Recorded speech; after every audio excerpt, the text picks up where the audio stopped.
I'd like to call the Monday, February 6, 2003 Oakwood City Council meeting to order. Would you please rise and join me with the pledge to the flag? Pledge allegiance to the flag of the United States of America, to the republic for which it stands, one nation, under God, indivisible, with liberty and justice for all.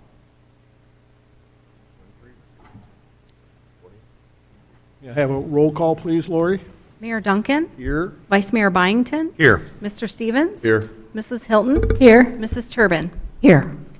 And do we have a report on our minutes of our January 9 regular session and work session and our January 23 work session and executive session? Councilmember Hilton. Yes, Your Honor, thank you. I have reviewed the minutes from all four of those meetings, and I found them to be correct and complete, and I move that we adopt them as written. Do we have a second? Second. All those in favor signify by saying aye. Aye. Aye. Thank you. So ordered. Members of City Council, honored guests, city staff, and citizens of Oakwood. On behalf of Oakwood City Council, it is my honor to proclaim that Oakwood, with its population of 9,572 residents, continues to be the premier residential community in the Dayton region. We have this distinction because of our beautiful neighborhoods, our excellent public schools and library, unmatched city services, including public safety, public works, recreation, and leisure, but most of all because of our citizens. We have outstanding diversity in housing choices. Although most of our housing stock is over 75 years old, our homes and properties are better maintained than any other city around, and our home values prove it.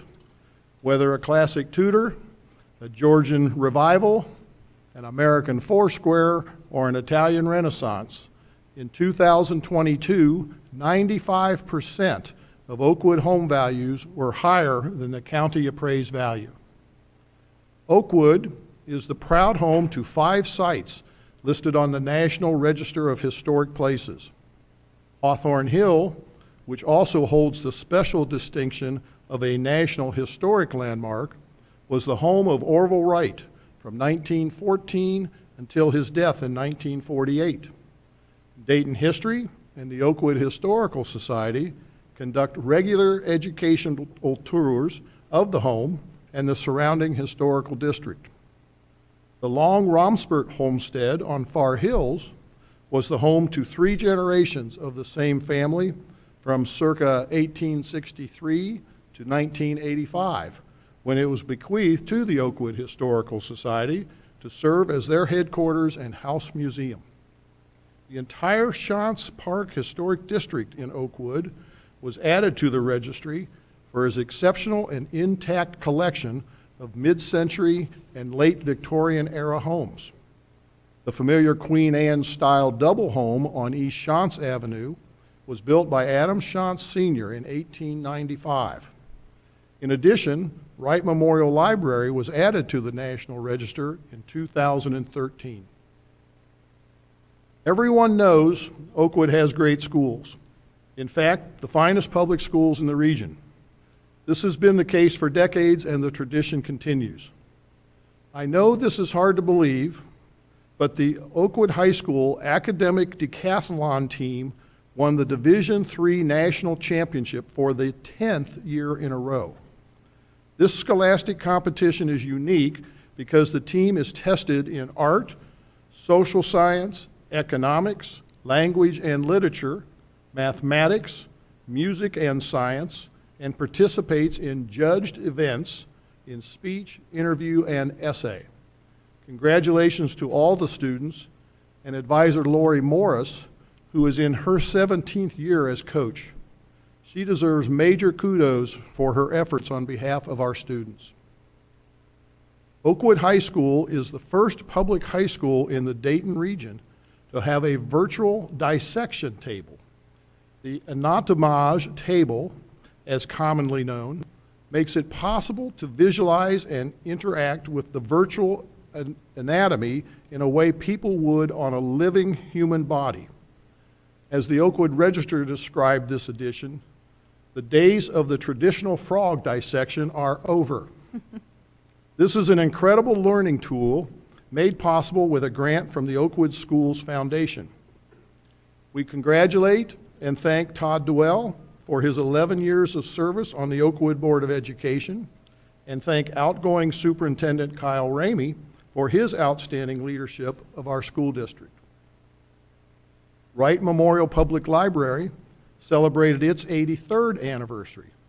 Under the leadership of Director Christy Hale, they are one of the most heavily used libraries in the county. And in 2022, they were named Partner of the Year by the Greater Dayton Partners for the Environment in recognition of the library's environmental programs and native community gardens.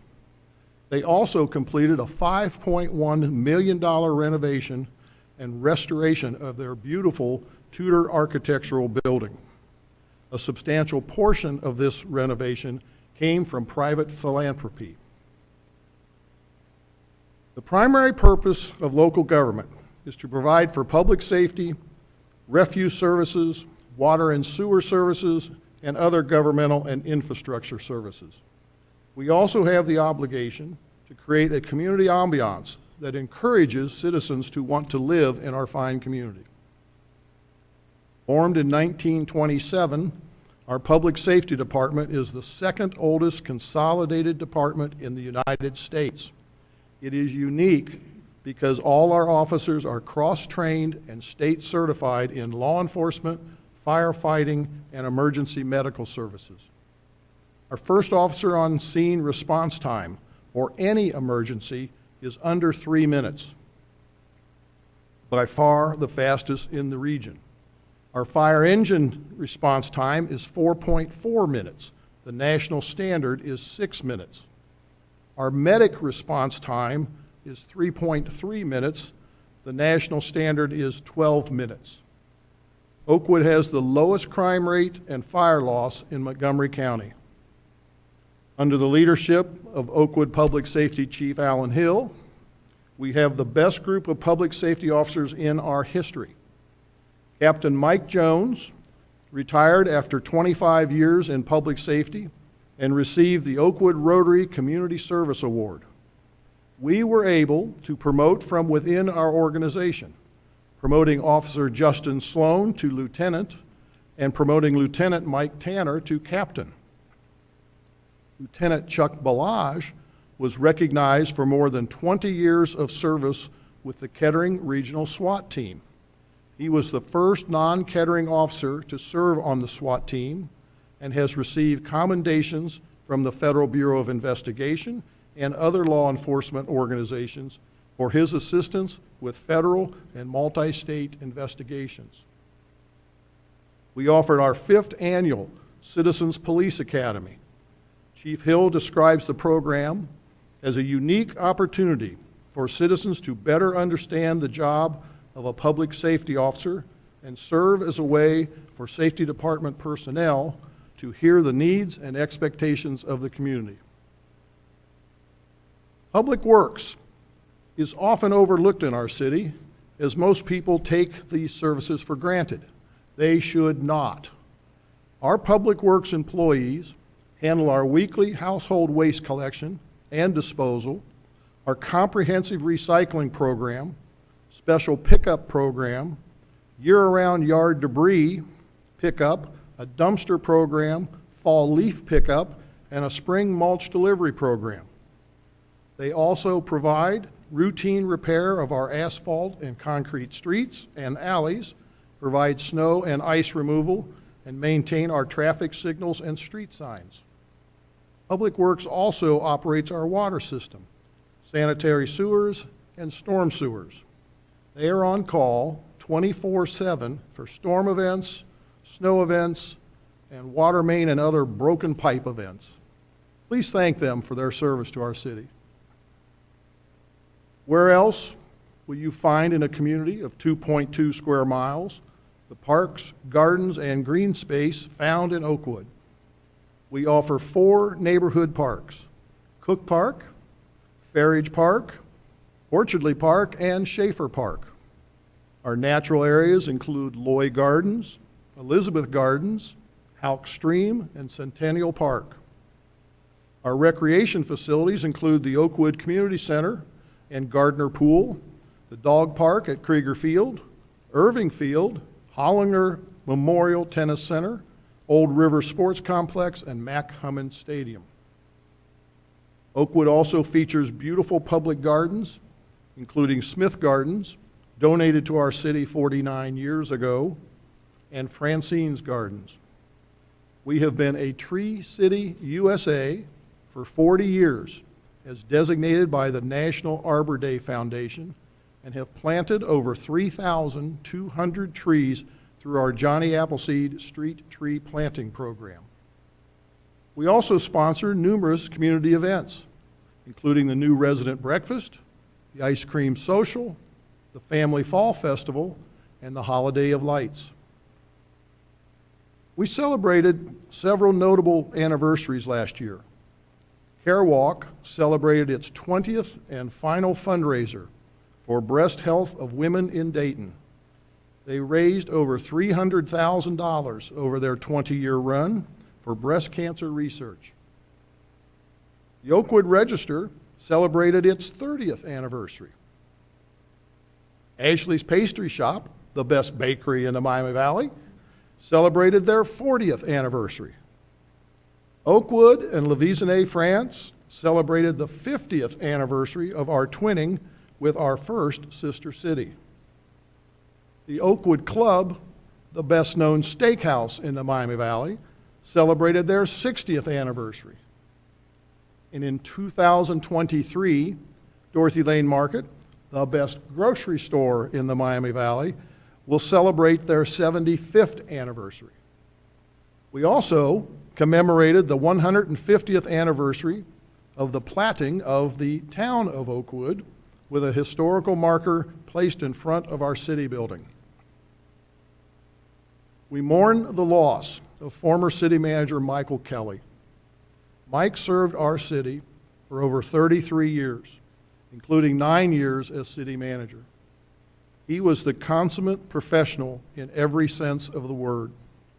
He will always be remembered for his dedication to the betterment of Oakwood and as a man of the highest integrity.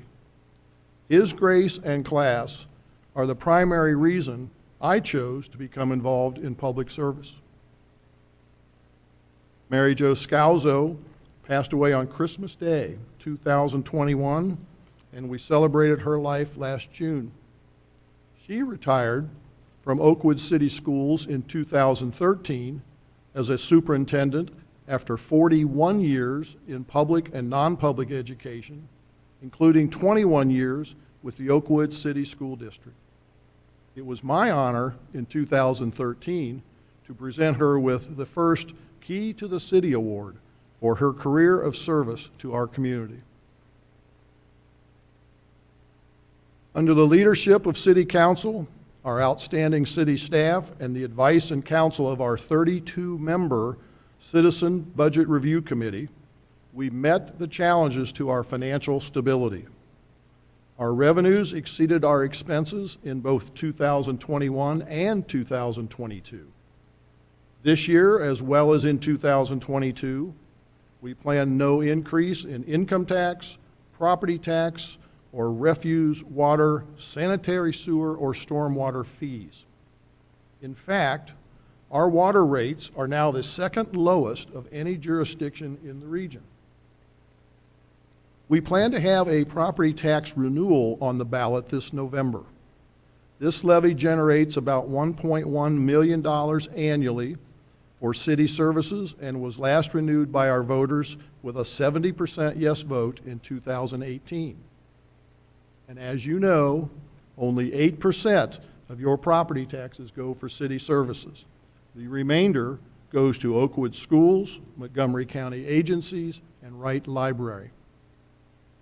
The 2023 budget includes $2.2 million for the Far Hills Storm Sewer Reconstruction Project and $220,000 for the Far Hills Resurfacing Project in 2024. The Far Hills Storm Sewer reconstruction project will be the third largest project that the city has completed in the past 30 years. Maintaining our city infrastructure, both above and below ground, is a top priority of City Council and city staff. The Ohio Municipal League serves as the primary connection point between municipal state government in Ohio, representing the interest of cities and villages to lawmakers and the governor's administration.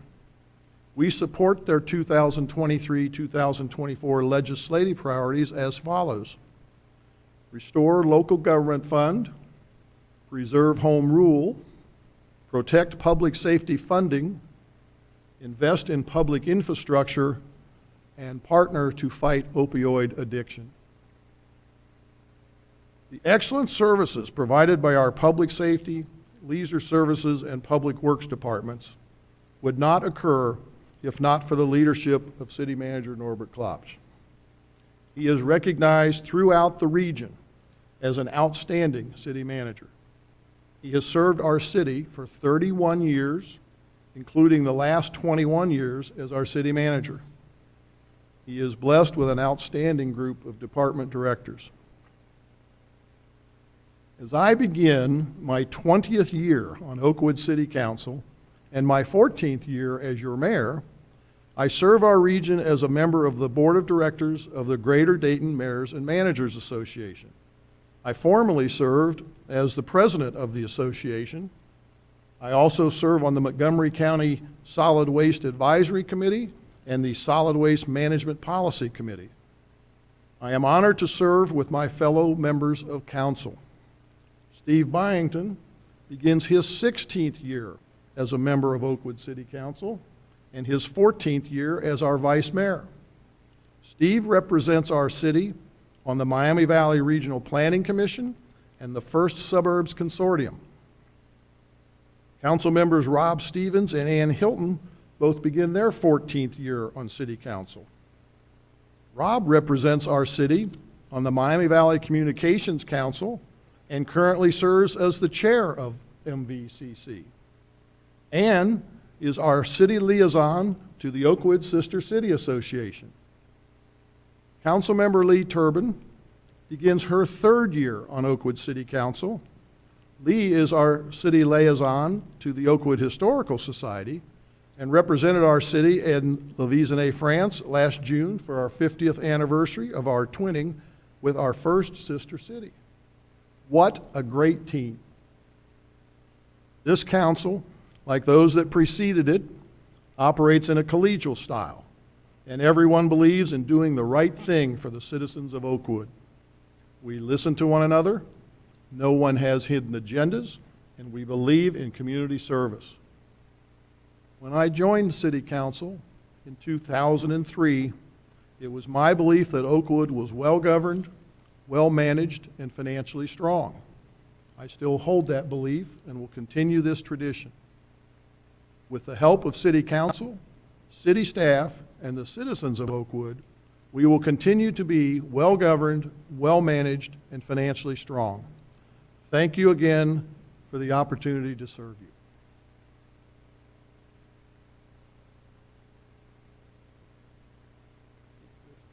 Off. It comes out of my pocket. Thank you. Thank you. Work on the thinning of the city, of the mayor. Okay. All right. Next, under status reports, we have some city committee appointments, I'm sorry. And we have several members to reappoint.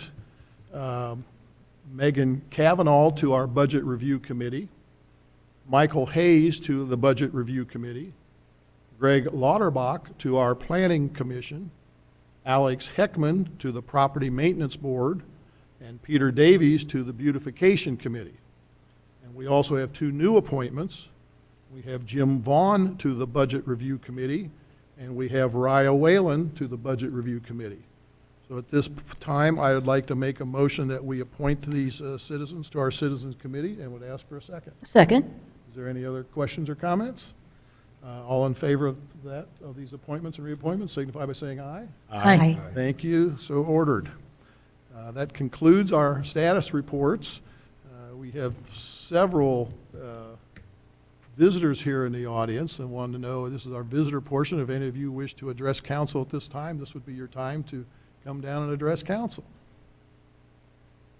Okay, cat's got your tongue. Okay, come on down. State your name and address for the record.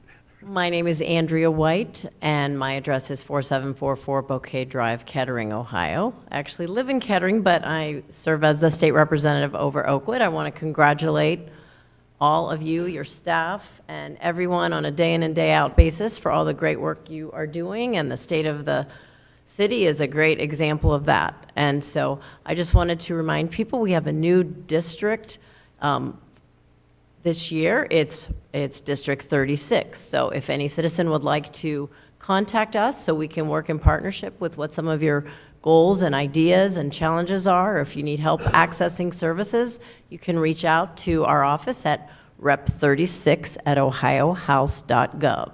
That's rep36@ohiohouse.gov. And our phone number is 614-644-6008.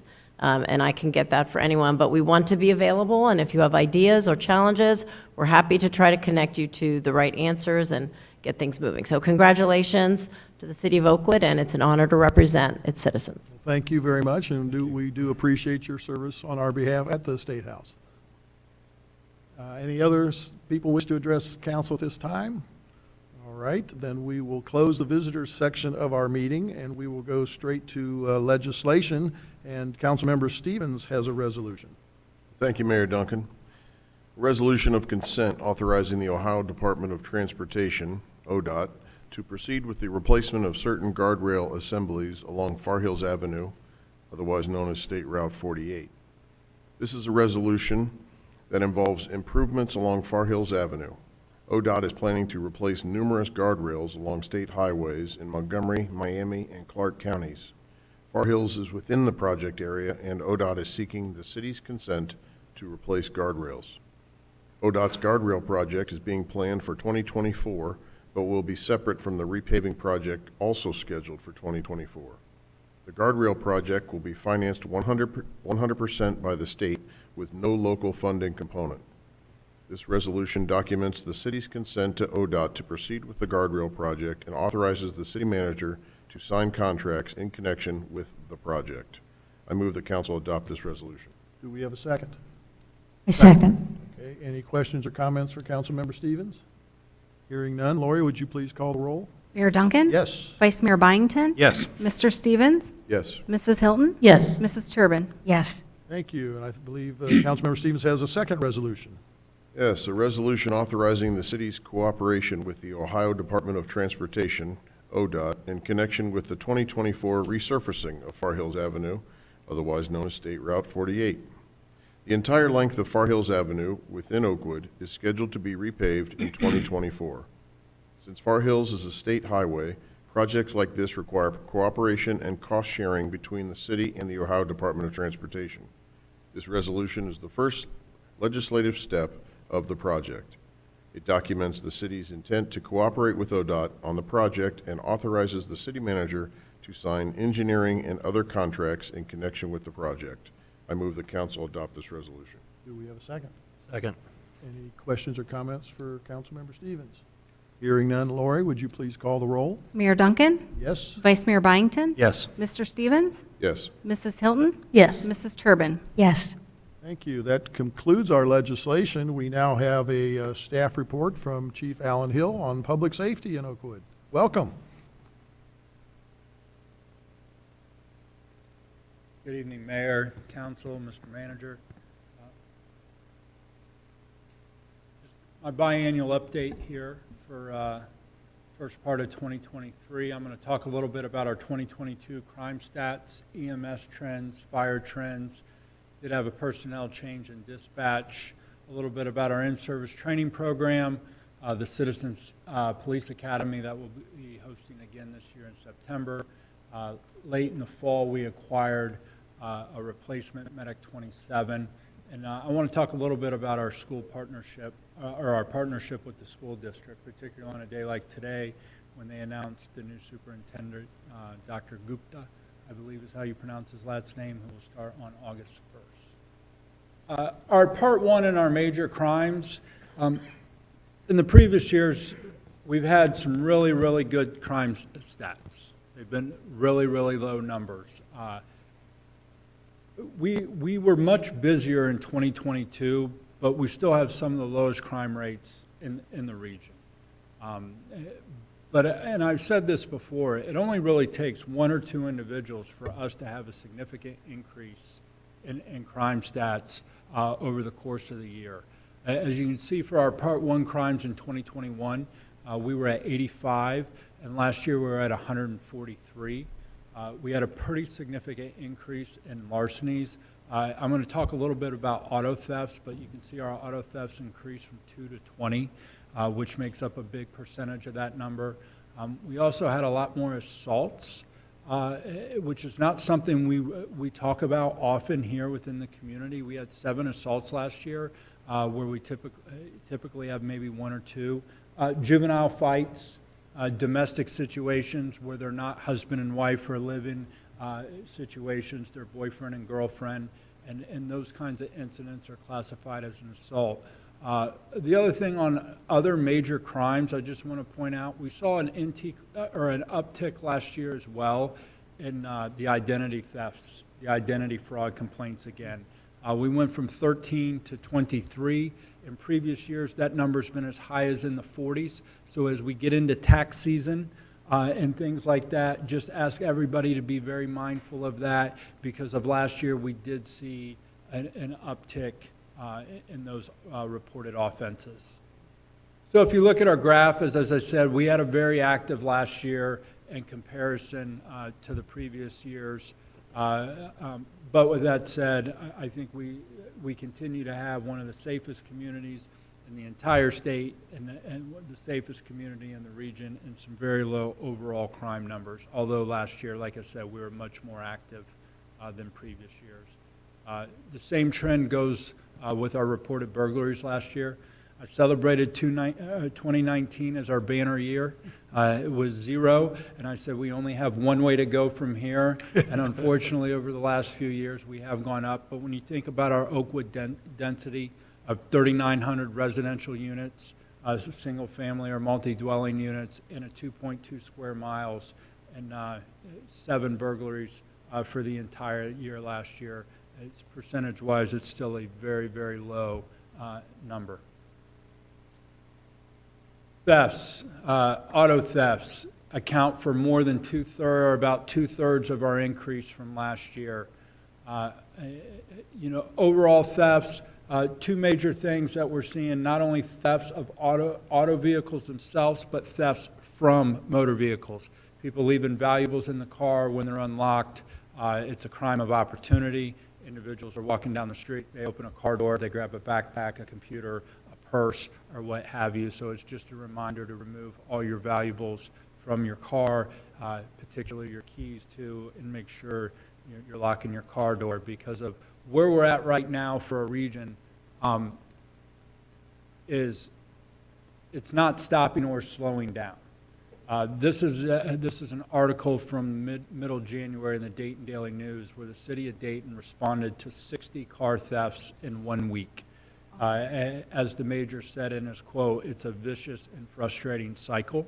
We're feeling that here locally as well. As I said, in 2022, we had 20 vehicle thefts. In January, we had 7 alone. So we're almost we're at 35% of what our total number was from last year in 1 month. We had 6 in a week. In almost every instance, the vehicle was unlocked and the keys were inside the vehicle. If you leave your car unlocked and the keys inside the vehicle in our region, with what we're seeing now, there is a chance when you walk out in the morning, your car won't be there. Doesn't matter what community you're in: Oakwood, Kettering, Centerville, Dayton, Huber Heights, Inglewood, Trotwood, wherever you go, we're seeing it across the region. A lot of juveniles involved in this. It's gotten plenty of coverage, but there's on the media, but there's other individuals involved in this as well. And, where the vehicles are going, ultimately, who knows with the amount of them that are being stolen. We usually have a very, very high recovery rate, and we've recovered several, but our recovery rate in comparison is down.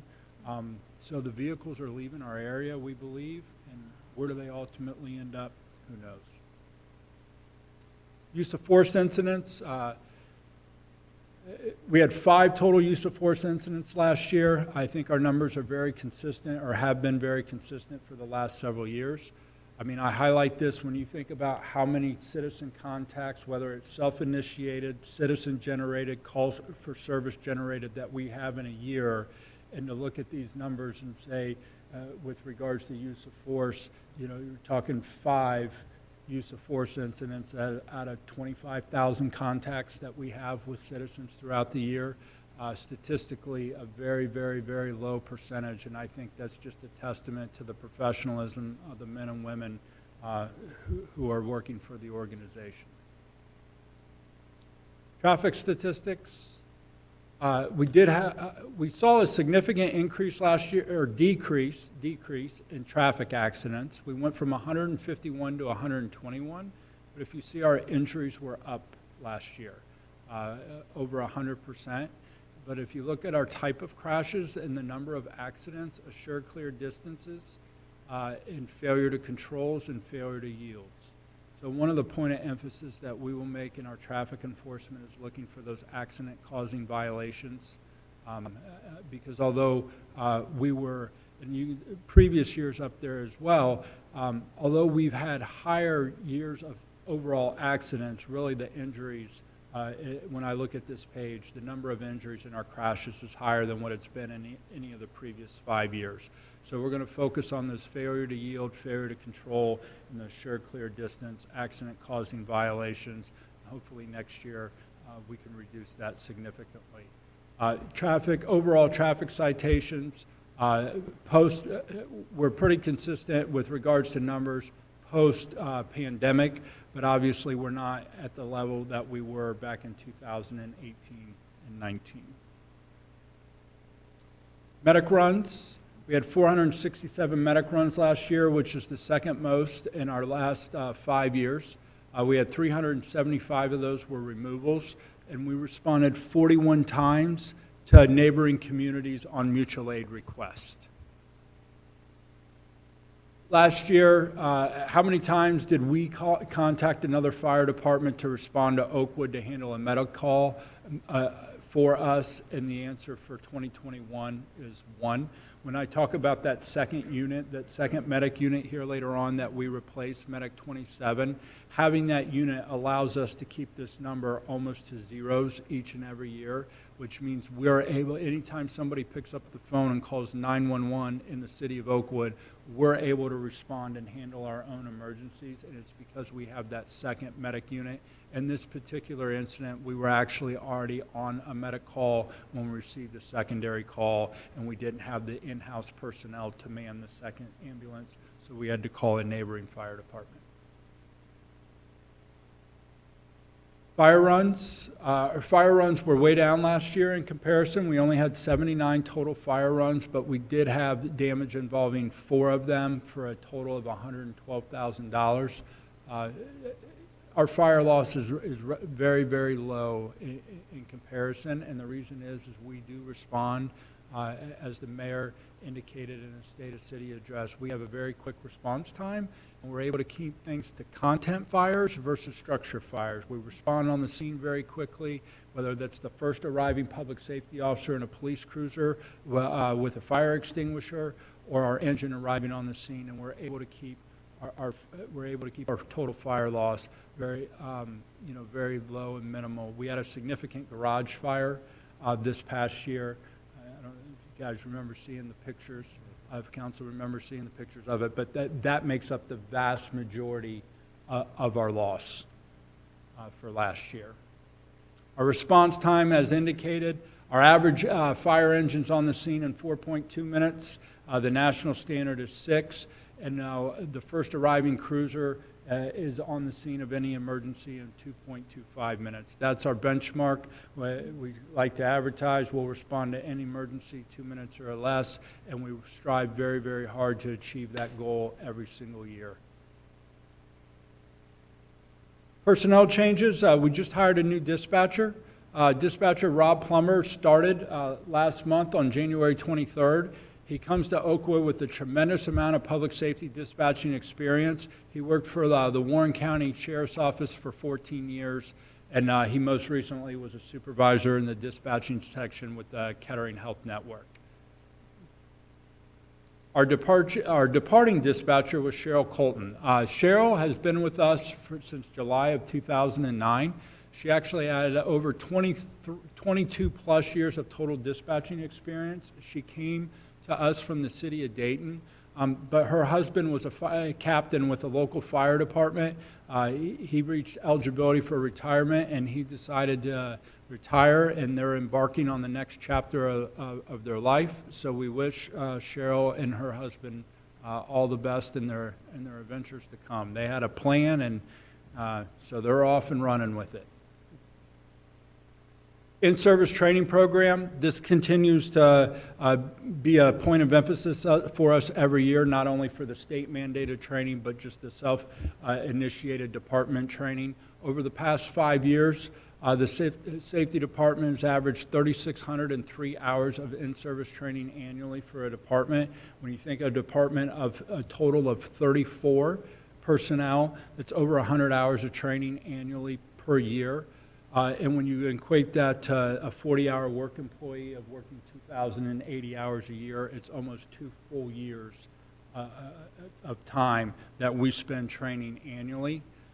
We accomplish training from a variety of platforms: online continuing education, classroom setting, practical setting, exercises. And there's our breakdown. Last year, as with previous years, the vast majority of our hours are on the police side, although we spend a considerable amount of time on fire and EMS hours because we have continuing ed EMS requirements for both of those as well. The most significant, portion of our in-service police training in 2022 was the state of Ohio mandated 24 hours for all public safety or police officers in the state of Ohio, and these were the topics that some of those trainings covered: cultural humility, diversity, inclusion, and equity, responding to a mental health crisis, legal updates, officer personal wellness, responding to sexual assaults, and domestic violence. As you mentioned, Mayor, on November 9th, we graduated what is our 5th Citizens Police Academy. Their pictures there in the middle. And we look forward to the 6th Academy, which will start in September. So if anybody's out there has any interest, it is free of charge. It's open to any individual who actually works or lives in the city of Oakwood. The department is appreciative of the community's support of this program, and it's a tremendous way for us to interact with community members.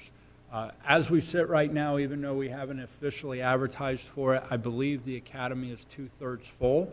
So you can go to our website, oakwoodohio.gov. You can print off an application, and you can send it in if you want, and if you have interest in being part of this year's academy.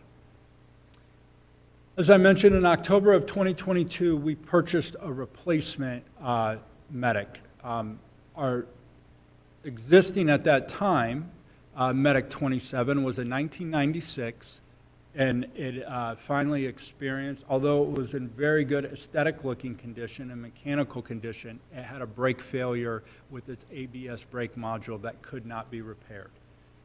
So therefore, it wasn't safe to use for emergency services. So as a result of that, we quickly and got very fortunate to locate this particular unit out of Pennsylvania. It's a 2017 with about 45,000 miles on it. We put it in service in the middle of November, and it actually serves as our primary unit. It is very, very good condition, and a unit like this should service us for another 10 to 15 years. So it was a very, very good find for us, and it's a very, very nice unit. So thank you for your support, and I appreciate us being able to jump on this and acquire this unit pretty quickly.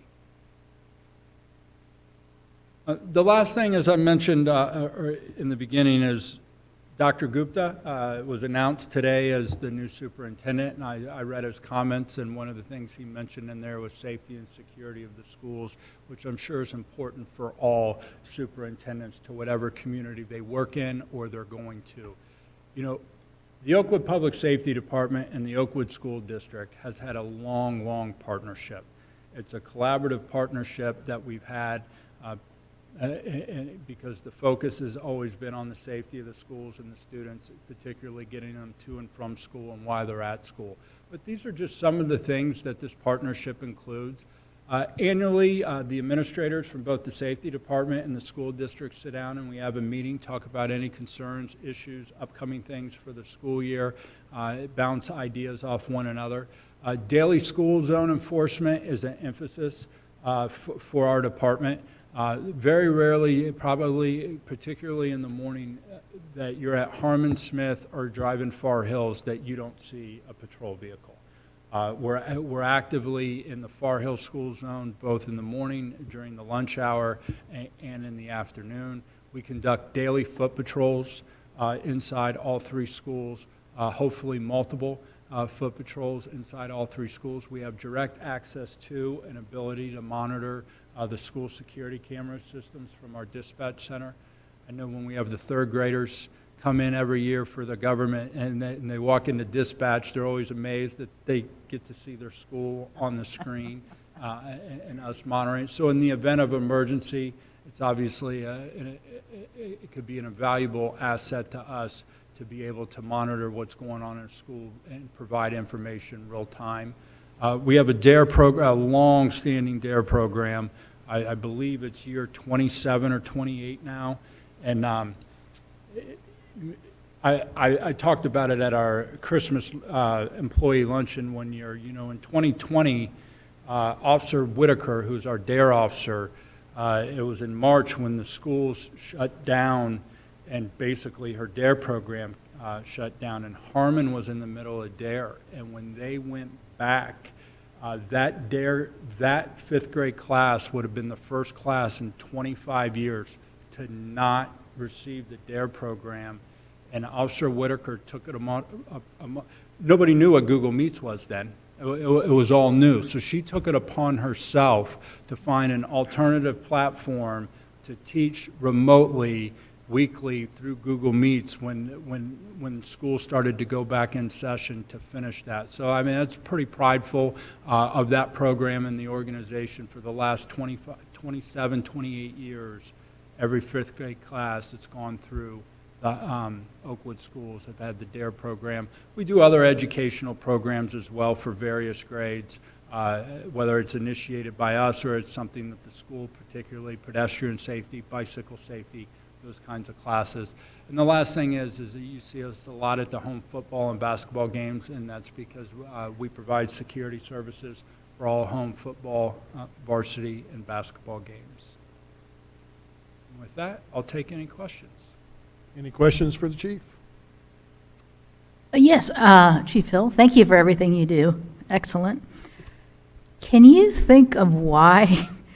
I mean, I know I am completely baffled about the stolen vehicles and why people leave their keys in the car. Do they share a car with somebody? Or, I mean, what is the...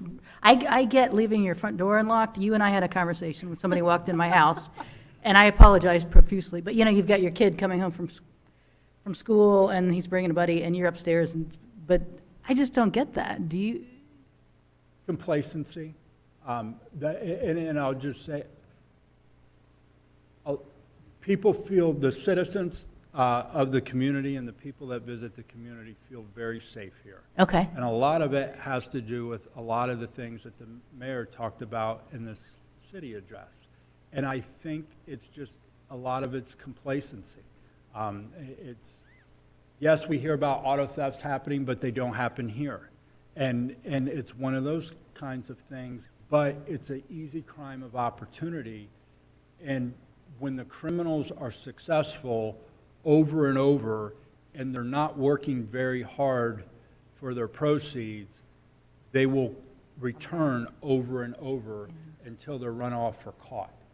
And I think that's it. It's complacency, because many of us travel, regardless of whether it's business or for work, and you're going to a new area in a new environment. You're staying in a hotel, an Airbnb, a VRBO, or wherever you're at. You wouldn't think to leave valuables in the car because you're not at home. And in that it's a break-in cycle in that complacency. But I think a lot of the residents and the people that visit here, they're just very complacent, and they feel very safe here, which is a great thing. But obviously, when we have issues like this, we need to make sure that we're removing valuables, locking car doors, not leaving keys in the car. Yeah, it's the keys in the car that I just can't get. I just don't get that. But I really appreciate it. I know you put out press releases and the Oakwood scene, so. We're just trying to get, we think we have the ability within the community, just by public education, to reducing this a lot. Yeah. It's just getting the word out there that we are seeing an alarming number of vehicles being stolen in our community. Lock your car, remove your keys from your car, and your chances of your vehicle getting stolen, particularly, the old days of hot wiring a car. People aren't stealing cars. They are by definition of law, but they're opening a car door, they're sitting in it, pressing the start button, and they're driving off with it. They're not forcing their way by popping a window and hot wiring a car. So if we can just get the keys out of the car, I think our vehicle thefts go way down. Okay, perfect. Thank you. And then you mentioned the the state mandated training. I didn't catch all the topics. I think there were 6. Yes. Are some newer than others? Have some been added recently? This year, they just announced that there's going to be another mandatory 12 hours of training, or 24 hours of training this year, but they're only mandating 8 hours as mandatory topics, and we will fill in internally the other topics as well.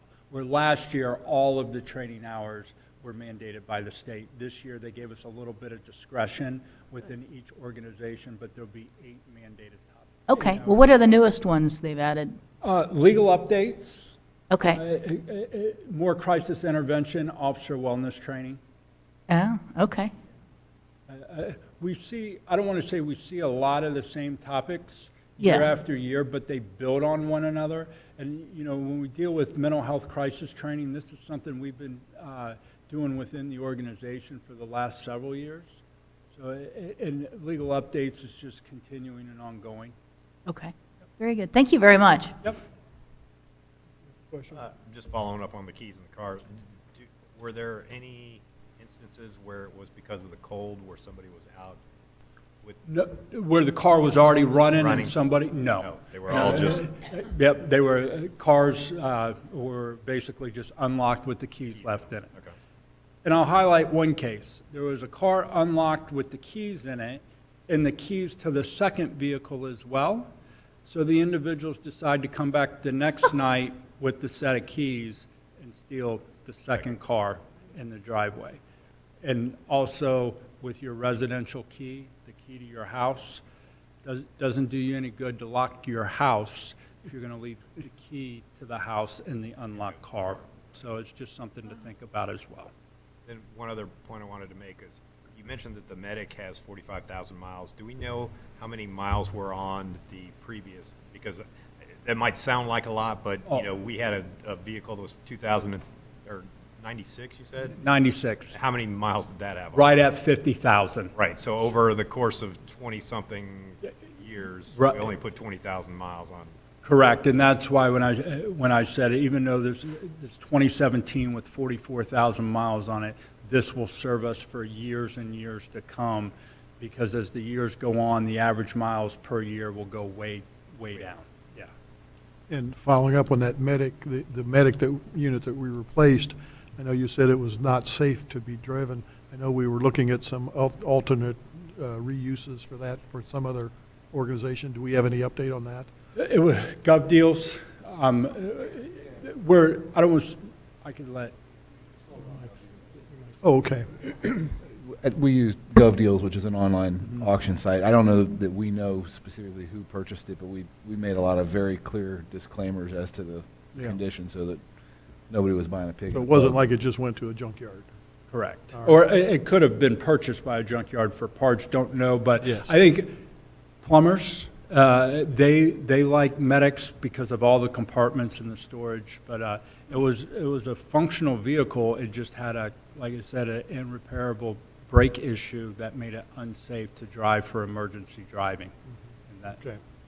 And I know as it relates to our relationship with the schools, one of the things that I wanted to make perfectly clear to the recruiters hiring our new superintendent, that the relationship between the city, the schools, and the library is really part of a three-legged stool, and I wanted to make sure that whomever, became our next superintendent was aware of that and supported that concept. So I believe that is in fact the case.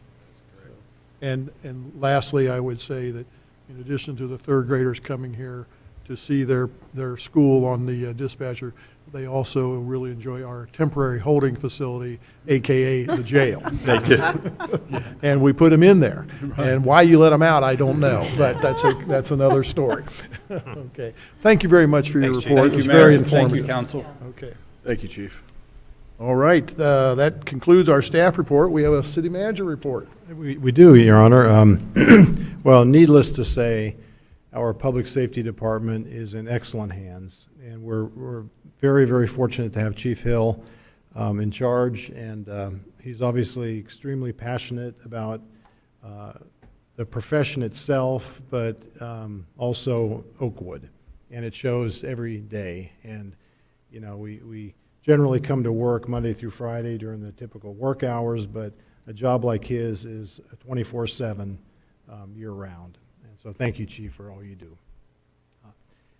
The last couple of meetings I've talked about our prohibition about placing yard debris in the street, and obviously this time of year we don't have a lot of yard work taking place, so we don't have many people putting debris near the street for pickup, but we do have some, and I'm happy to report tonight that our code enforcement officer, Ethan Kroger, has found just a very small number so far of violations, and as of today, the folks that have been given the door hanger tag notice have complied and pulled the debris out of the street. So no one has yet been subject to the fee that we have in place. So, but I would encourage folks as we work our way through the winter and get to that spruce up your yard period to keep in mind this prohibition, and it's outlined again in the latest edition of the Oakwood Scene.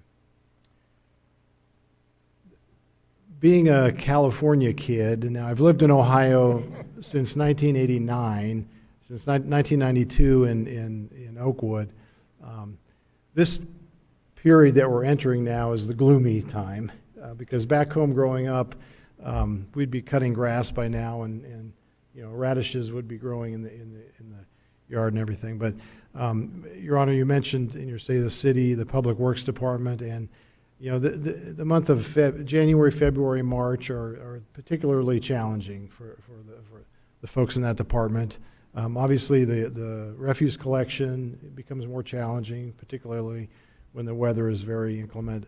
And late last week we had a pretty significant water main break on Clarana, right near Dorothy Lane Market, and it took probably 12 hours plus for us to figure out exactly where the leak was and dig through in this particular case, concrete street, and dig down 4.5 feet to the pipe, figure out how to deal with the break and make the repair, and then begin the process of restoring the roadway. And those folks are out there again in whatever weather they're dealt during that particular day. So kudos to the department for not only that, but all they do, particularly this time of year.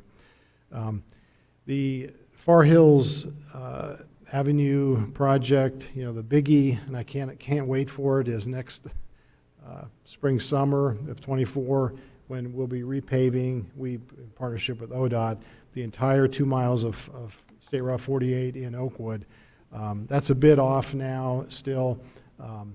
But we are very carefully planning the remainder of the infrastructure kind of work, both some above ground in terms of curb and wheelchair ramps and that sort of thing, but also some underground work that we'll be completing just in time for that repaving to occur. And our hope is that when that resurfacing is done, there won't be any cutting into the street for the foreseeable future. Now, we can't predict, again, an unforeseen water main break, but all of the stuff that we can plan for will be done, including, importantly, the gas line work that we've all watched for many, many years. Our website is loaded with information about Oakwood. For those citizens who haven't been to the website lately, I would encourage them to go there and take a look. Kudos to Lori Stasel for being our webmaster and keeping up with that on a daily basis. It's almost a regular occurrence daily when something is updated and renewed on there. And the big addition this week will be the 2023 budget. It's as you know, a very large document, a lot of detail about the city, and by the end of the week, that'll be posted to our website. So thank you, Lori, for all you do with that. And that's all I have. Any questions for our city manager? All right. Time for council comments. Councilmember Turbin. Thank you, Mayor. Well, I am pleased to announce the long-awaited return of that historical event right at home. The Oakwood Historical Society and Dayton History are partnering to do this again, and the date will be April 23rd. It's a Sunday, and it'll run from noon until 5 o'clock. Not only will guests be able to tour the iconic home of Orville, Catherine, and their father, Bishop Wright's home, there will be docents available to take them on a walking tour around the surrounding area. So they'll meet many, or they'll hear about many of the iconic, illustrious industry giants that lived close to Orville. So we're looking forward to that. Tickets will go on sale on March 6th, and if you want more information, there will be an article in the Oakwood Scene. So thank you. Thank you. Councilmember Hilton. No comments, Your Honor. Councilmember Stevens. No comments this evening. Vice Mayor Byington. I just want to congratulate Dr. Gupta for being selected as the new Oakwood School District Superintendent. I also want to commend the Oakwood School District and the board particularly for their selection. I will say that I was fortunate enough to be part of that interview process where they got groups together of teachers and students and staff and parents and community stakeholders. I was talking with one of the groups that facilitated the interview process with all these different folks, and they said that Oakwood is truly unique in the way that they do this process, particularly in the number of people that they include in that and get their input and their thoughts about it. I will say, meeting all three of the final candidates, how they made that selection, I have no idea. All of them were excellent. It was probably one of the hardest things that school board probably ever had to do was to select the winner. So we are in for a treat with this new superintendent, and I look forward to working with him. Very good. And he starts like today, tomorrow, or soon? I'm not sure exactly. August. Oh, August. Okay, so he'll start in August. All right. I have no comments. I think I gave you all enough comments here when the meeting started. That's right. So our next regular session will be on Monday, March 6th, 2023. We are adjourned.